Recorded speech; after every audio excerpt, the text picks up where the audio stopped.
बिस्मिल्लाहिर्रहमानिर्रहीम, अस्सलाम वालेकुम नाजरीन, मैं हूं बाबर हयात और आप देख रहे हैं 24/7 उर्दू न्यूज पर होम एक्सपेंट्स के ताउन से बाबर हयात शो। नाजरीन, पाकिस्तान सुपर लीग के सीजन 8 का शेड्यूल सामने आ रहा है। कब से स्टार्ट हो रही है पाकिस्तान सुपर लीग, कहां से स्टार्ट होगी, इसकी जो इनॉग्रेशन सेरेमनी है वो कहां होगी और कौन कौन से वेन्यूज के ऊपर मैचेस होने जा रहे हैं, अब ये चीजें फाइनल हो गई हैं, आपके साथ शेयर करूंगा आज के इस प्रोग्राम में। इसके अलावा आज के इस प्रोग्राम में हम बात करेंगे बाबर आजम के हवाले से कि बाबर आजम की हुक्मरानी को खतरा लाहक हो रहा है, लेकिन किससे, इस हवाले से भी आपको अपडेट करने जा रहा हूं। और फिर बात करेंगे कि दुनिया क्रिकेट का एक बड़ा खिलाड़ी आज उसने इंटरनेशनल क्रिकेट से ही नहीं बल्कि हर तर्ज की क्रिकेट से रिटायरमेंट का ऐलान कर दिया है और क्रिकेट का एक बड़ा बाब जो है वो खत्म हुआ। इसके ऊपर भी बात करेंगे और फिर हम बात करेंगे कि क्या शोएब अख्तर को चीफ सेलेक्टर की बजाय पाकिस्तान टीम का कोच बनाया जा रहा है, कुछ इस हवाले से भी खबरें आ रही हैं। इन तमाम मौजूआत पर बात करेंगे, लेकिन आगे बढ़ने से पहले आपसे गुजारिश कि अगर आप हमारे नए व्यूअर हैं तो प्लीज हमारे इस चैनल को जल्दी से कर दीजिएगा सब्सक्राइब और बेल आइकन को पुश करना मत भूलिएगा। मुझे फॉलो कीजिए इंस्टाग्राम पे @बाबर हयात शो और हमारे पेज को फेसबुक पे लाइक कर लीजिएगा। तो जनाब, सबसे पहले इब्तिदा करते हैं। आज एक बड़ा ही जबरदस्त मैच हुआ है जी, भारत और न्यूजीलैंड के दरमियान। क्या कड़ाकेदार, क्या जिसको आप कहते हैं कि ताबड़तोड़ किस्म की क्रिकेट देखने को मिली है दोनों टीमों की जानिब से और बहुत ही क्लोज फिनिश, बड़ा ही इंटरेस्टिंग मैच हुआ है जिसको आप कहते हैं कि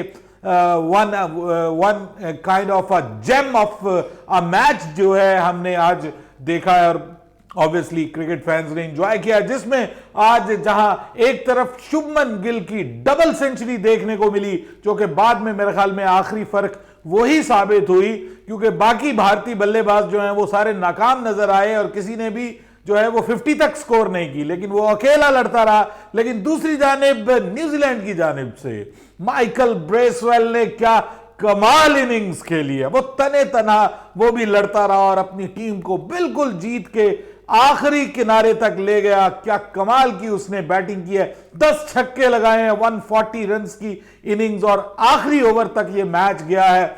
इंडिया ये मैच 12 रन से जीत गया और मेरे ख्याल में जो बड़ा डिफरेंस था, बड़ा डिफरेंस अगेन मैं ये कहूंगा कि शुभमन गिल की वो डबल सेंचुरी थी जो कि बहुत बड़ा डिफरेंस साबित हुई। अगर वो डबल सेंचुरी ना होती तो भारत ये मैच क्लियरली हार चुका होता और न्यूजीलैंड जीत चुका होता। बड़ी जीत है भारत के लिए अपने होम ग्राउंड पे, होम क्राउड के सामने।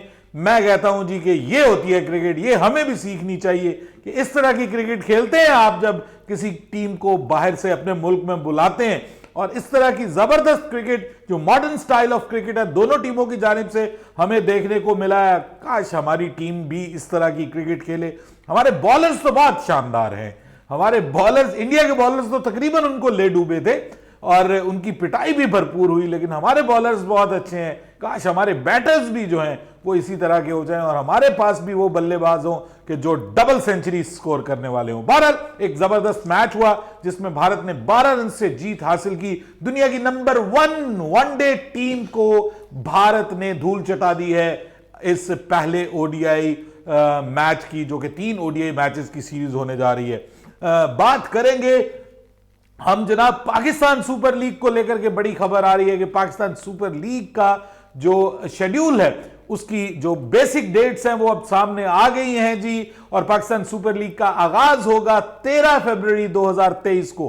13 फरवरी को इसका आगाज होने जा रहा है और ये जो कुछ स्पेकुलेशंस हो रही थी कि शायद मुल्तान में इसकी सेरेमनी ना हो और इनॉग्रेशन जो है इसकी वो कराची में हो, तो अब ये अफवाहें दम तोड़ गई हैं और मुल्तान में ही अब इनॉग्रेशन सेरेमनी होने जा रही है, इफ्तिताई तकरीब होगी और इस हवाले से अब जो मामलात हैं वो तय हो गए हैं और मुल्तान, पिशावर और रावलपिंडी और माफ कीजिएगा मुल्तान, कराची, रावलपिंडी और लाहौर में ये मैचेस हो रहे हैं, यानी 4 वेन्यूज जो हैं वो फाइनल हो गए हैं और काश पिशावर में भी हो और जल्द हो। लेकिन कोयटा में एक पाकिस्तान क्रिकेट बोर्ड जो है वो पीएसएल से रिलेटेड एक इफ्तिताही मैच जो है वो करवाने का प्लान कर रहा है कोयटा के बुगटी स्टेडियम में, जो कि होगा कोयटा ग्लैडिएटर्स और पेशावर ज़ल्मी के दरमियान। 5 फरवरी को यह मैच मुतवक्के है।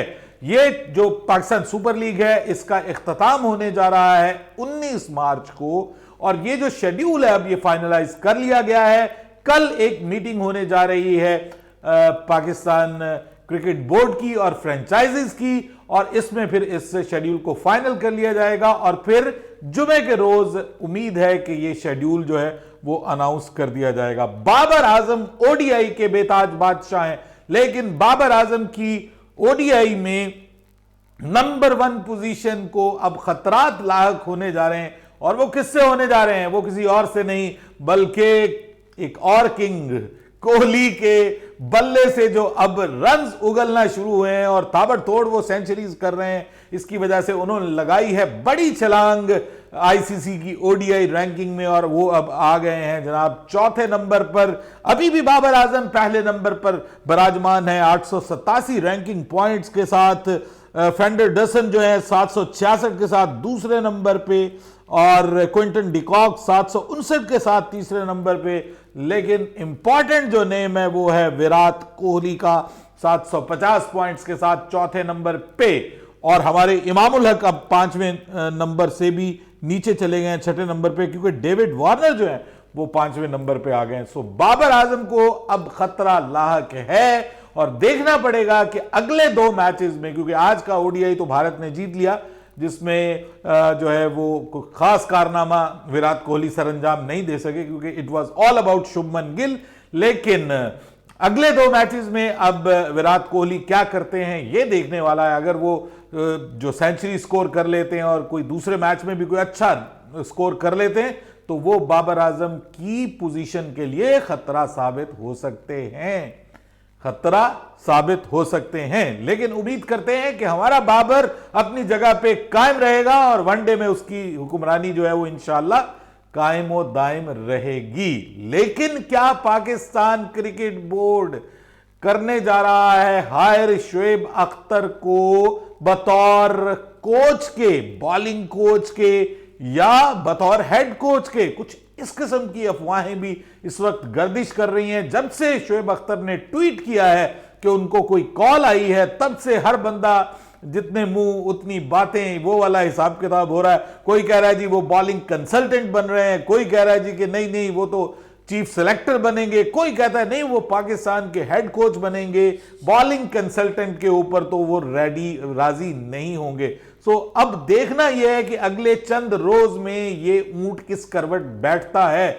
लेकिन दूसरी जानिब शकील शेख के चीफ सेलेक्टर बनने के हवाले से अजीबो गरीब अब लोगों के रिमार्क्स आ रहे हैं कि भाई ये शकील शेख साहब जो हैं वो कहां से टपक पड़े हैं, ये कहां से चीफ सेलेक्टर हो गए, और ये अजीब सा फैसला होगा अगर ये किया जाएगा। लेकिन जब शकील शेख साहब से पूछा गया है कि भाई आप बनना चाह रहे हैं, तो उन्होंने कहा कि नहीं जनाब मैं इसमें बिल्कुल इंटरेस्टेड नहीं हूं, मैं थोड़े दूसरे मतलब लार्जर स्केल पे मामला को देखना चाह रहा हूं, मैं कोई चीफ सेलेक्टर नहीं बनना चाह रहा। लेकिन देखते हैं कि हमारे मुल्क में, हमारी क्रिकेट में भाइयों कुछ भी हो सकता है। लेकिन असल बड़ी चीज आज हमें जो देखने को सुनने को मिली है वो दुनिया क्रिकेट के अजीम बल्लेबाज हाशिम आमला, जो कि साउथ अफ्रीका की जानिब से बड़ी ही जबरदस्त क्रिकेट उन्होंने खेली है, बड़े क्लास के प्लेयर, बड़े ही लोगों की इंस्पिरेशन, अक्रॉस द फॉर्मेट उन्होंने साउथ अफ्रीका की नुमाइंदगी की, और